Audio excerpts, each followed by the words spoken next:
Thank you, Dean sir, for your kind words, and thankful to all the seniors and my colleagues for spending time for this important topic. So this is COVID-19 sensitization. I'm Dr. Vikas Patel from SCPM.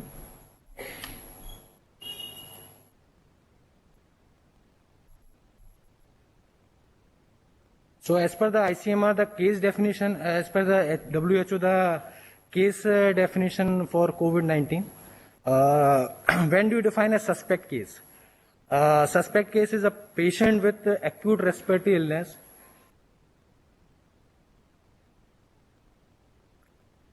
Suspect case is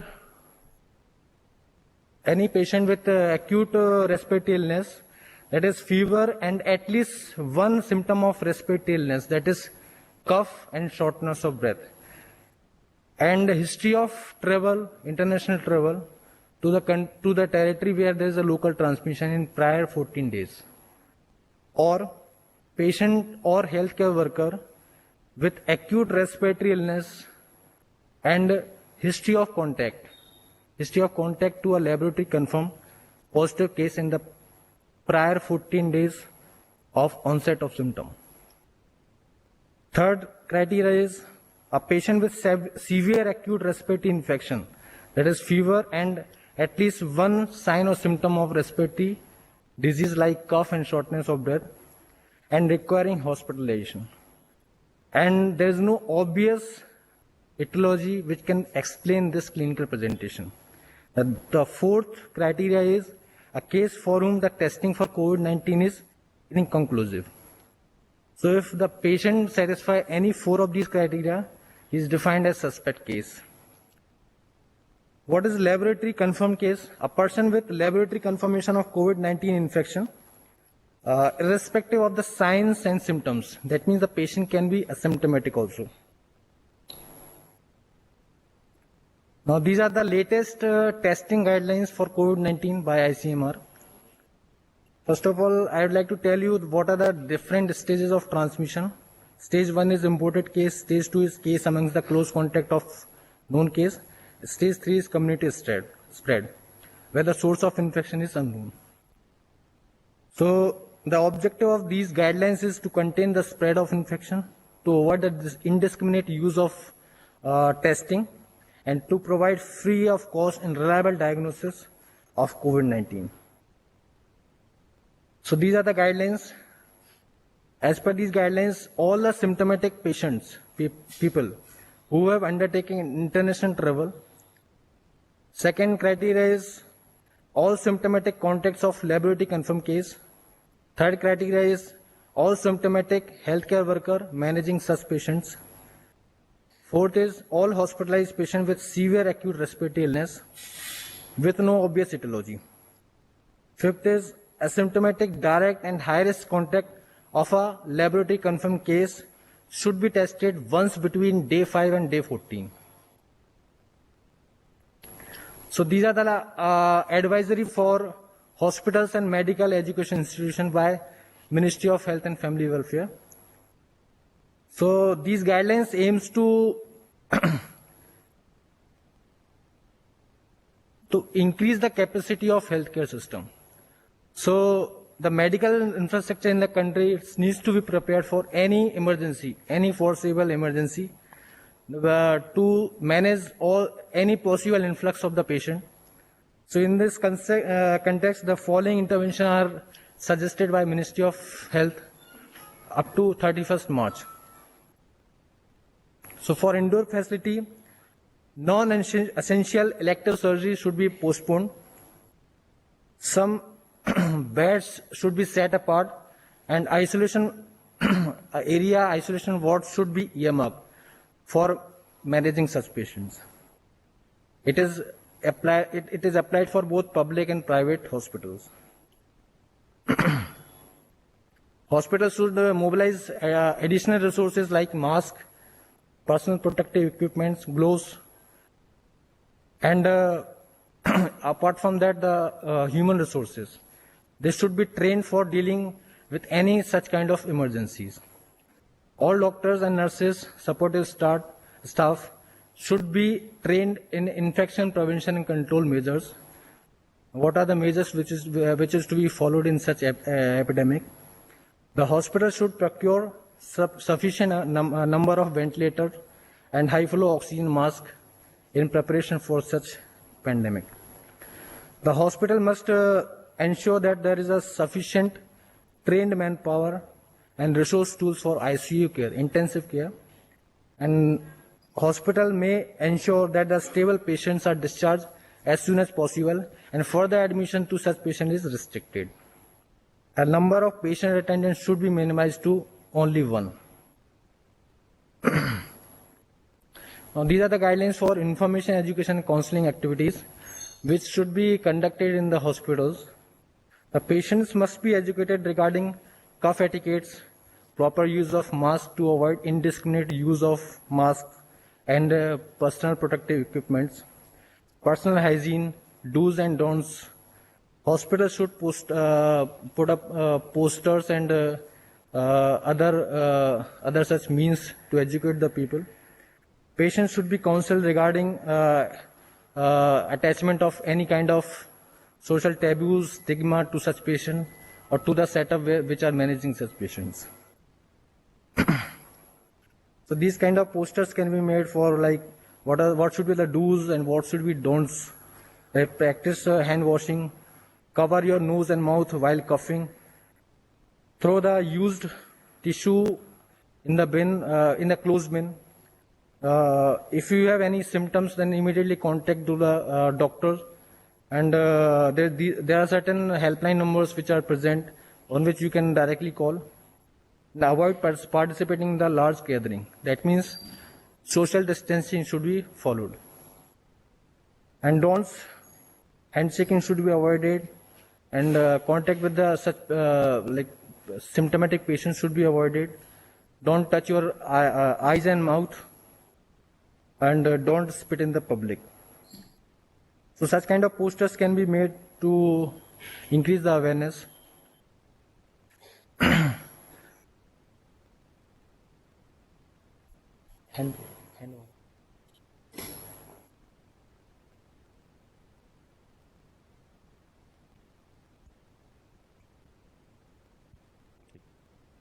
So what are the administrative measures like carry out the preparedness drill?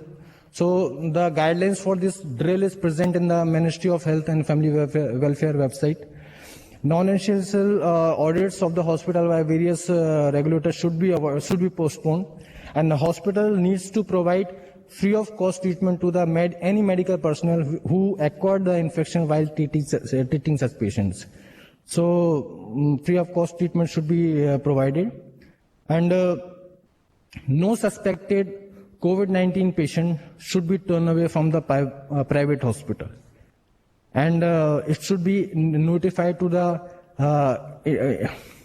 IDSP so that they can be tested and they can be contained to prevent the further spread of the infection. Similarly, all pneumonia patients should be notified to IDSP so that they can be tested. I encourage social distancing in the premises. All examination and evaluation work should be rescheduled after 31st March. And all unauthorized and authorized shops should be closed in the vicinity of the hospital, except pharmacies. Leave of all kind should be cancelled immediately. Instructions for conducting the OPDs. Patients should be advised not to come for the routine visit to the OPD if it can be avoided. And OPD can be organized in such a way that the patient having flu-like symptoms, they should be managed separately so that the crowding with the other patient can be avoided. Like in this, in our hospital, we have set up a flu OPD separately in the SCPM, and all other patients, they are coming here.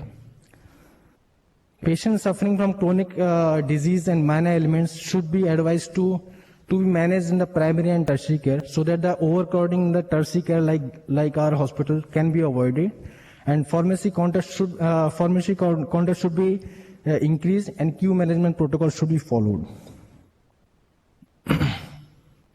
What are the guidelines for notifying the COVID-19 affected person by a private institution? So in wake of this pandemic of COVID-19 and to strengthen the containment measures, it should be mandatory for all the hospitals, including private hospitals, and medical officers, Ayush practitioners, registered medical practitioners in the private, they should be encouraged to isolate and provide appropriate treatment to each and every suspect or confirmed COVID-19 patient. Such patients should be notified mandatorily by the private or public hospital to the concerned district surveillance unit, and self-declaration form should be filled. Such patients should be tested if they are fitting to the testing criteria, and their contacts should be traced. Information for such patient can be given to the state helpline number. The helpline number for MP is 0755 2527 177, and to the national helpline 1075. This is the advisory for use of hydroxychloroquine as a prophylaxis for COVID-19. The National Task Force, which was set up by ICMR, recommends the use of hydroxychloroquine for prophylaxis of COVID-19 infection for high-risk population. Now, what are the high-risk population? Asymptomatic healthcare worker involved in the care of suspected or confirmed COVID-19 patient. The second is asymptomatic household contact of laboratory confirmed case. So in this case only hydroxychloroquine should be given as a measure for post-exposure prophylaxis. It is not given, it should not be encouraged for pre-exposure prophylaxis. Guidelines for rational use of personal protective equipment. These guidelines for healthcare workers and other workers at the point of entry, quarantine centers, hospitals, and various other settings. The aim of these guidelines is to prevent the indiscriminate use of personal protective equipment. That means there are certain types of personal protective equipment which should be used in certain settings only. It's not that the healthcare worker who is at the point of entry is wearing the full personal protective equipment. So, first of all, the mode of transmission of SARS-CoV-2 is human to human through respiratory droplet, which are generated when the patient coughs or sneezes. So SARS-CoV also transmitted by direct contact as well as through contaminated surface to cause COVID-19 disease. So different components of personal protective equipments. The first is face shield and goggles. It protects the mucous membrane of eye, nose and mouth. Mask, there are two types of masks which are used as per the risk profile. Triple layer medical mask, it is disposable, fluid resistant, and it is for low risk profile. N95 respirator, it is high filtration efficiency. It has closed facial fit. It has high fluid resistance, good breathability because of expective valve. It is for the high risk profile patient healthcare workers. Gloves, it prevents the foamite transmission. Nitrile gloves are preferred over the latex one because they prevent they resist the chemicals and they are less allergic. Non-powdered one are preferred over the powdered one. Coverall and gowns, they both are equally effective. They protect the torso and lower leg from contamination, and apron should be worn over these gowns. Shoe cover, they are made of impermeable fabrics, and they prevent the contamination of the shoes. Head cover, it covers the head and neck, hair and hair extension. The point is the head cover should, the hair extension should be kept inside the head cover. These are the different settings which type of personal protective equipment should be worn. So at the point of entry, depending on the risk profile of the healthcare worker, different types of personal protective equipment can be worn. These are as per the guidelines of the Ministry of Health. At health desk, which has low risk, AAA mask and gloves can be sufficient. Immigration center, custom and airport security, these are also low risk, so triple layer mask and gloves are suffice. Temperature recording station, they are also low risk, so triple layer mask and gloves.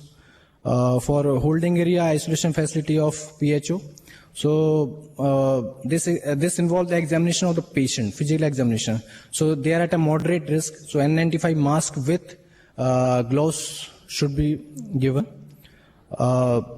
Sanitary staff, that is cleaning, which are cleaning the floors and all, so they are at a moderate risk, so N95 mask and gloves should be given.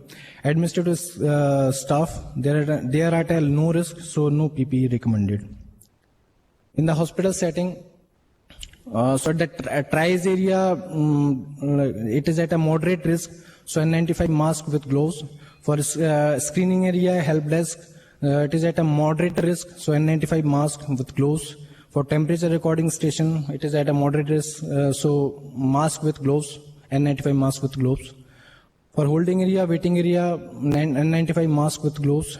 In the doctor chamber, moderate risk, N95 mask with gloves. For sanitary staff who is at a moderate risk, so N95 mask with gloves. For visitors, they are at a low risk, so medical mask, triple layer. For ICU setting, which is at a high risk, so full complement of personal protective equipment should be given. In the ICU setting, like those who are involved in transport of dead body to mortuary, they are at a low risk, so triple layer mask with gloves. For other non-COVID treatment areas of hospital, it is as per the risk profile. For emergency department, depending on the risk profile, like those who are attending the emergency cases who are at a more moderate risk, so N95 mask with gloves, and those who are attending severe ill patient with severe acute respiratory illness, they are at a high risk, so full complement of personal protective equipment should be given. So these are the different ancillary services and supporting stuff. So as per the risk profile, personal protective equipment should be given, and the guidelines are given in the Ministry of Health and Family Welfare website. So for different setting, different components of personal protective equipment should be given. And the important point is the personal protective equipment, they are not alternative to the basic preventive public health measures like hand hygiene, respiratory etiquettes, which should be followed in all the settings. And always maintain a distance of 1 meter from the contacts, and always follow the laid down protocols for disposing the personal protective equipments. A discharge policy for COVID-19 patients. When a suspect patient comes, so the clinical samples should be sent for the COVID-19. And depending on the sample results, the testing results, the different protocols are followed. So if the sample result is positive, the patient should be monitored for 14 days from their last. If the sample is negative, the patient should be monitored for the 14 days from their last contact with a confirmed case. If the sample is positive, then the case management protocol is followed, and after that, a discharge is decided after the chest X-ray is normal and 2 specimen is negative within 24 hours. So this is the discharge policy. So guidelines for the dead body management. The standard precautions are to be followed by the healthcare worker while handling the dead body. So hand hygiene, use of personal protective equipment, safe handling of the sharps, disinfect bag housing dead body, instruments, devices used on the patient, disinfect the linen, clean and disinfect the environmental surfaces with 1% hypochlorite, and allow the contact time of 30 minutes. The training of all the medical staff and the supportive staff in the infection prevention and control measures should be given. Now, what are the precautions which are to be followed while removing the body from the isolation area? All tubes, drains, catheter, which are on the dead body, they should be removed. Any puncture site, hole or wound should be disinfected with 1% hypochlorite and should be sealed with the impermeable material. Plug the nasal and oral orifices to prevent the leakage of body fluid. If any family member wishes to see the dead body before removal from the isolation area, they should be allowed with application of standard precautions. Place the dead body in a leak-proof plastic bag exterior of the bag should be disinfected with 1% hypochlorite. The body bag can be wrapped in mortuary sheet. Embalming should not be allowed. Autopsy should be avoided. And if it is very necessary, then it should be done in a very with all the standard infection prevention and control measures. And transportation of the body from hospital to the crematorium should be with all the precautions of infection prevention. At the crematorium also, all the precautions should be followed to prevent the infection. Now this is a video how to wear the personal protective equipment.